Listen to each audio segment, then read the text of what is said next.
Here's the WUBA clock that I got while I was at the auction in Versailles, Missouri on the 16th of last month. I'm still working on it. It has a cuckoo clock movement in it, and it does tick away.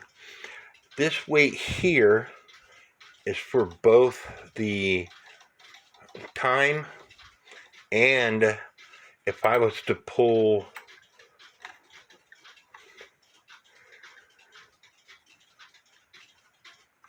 on this side of the chain of this weight, it's also for the strike.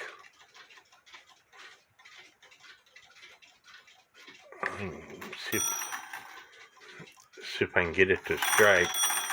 See, I'm pulling on the weight here.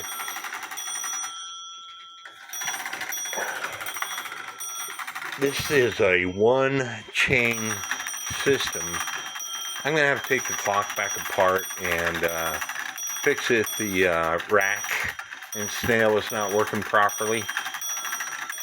But it has this counterweight down here.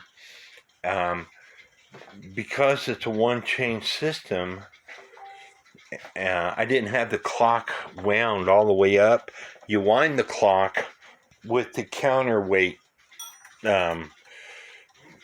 chain, and the counterweight is already sitting on the floor. This clock is eye level.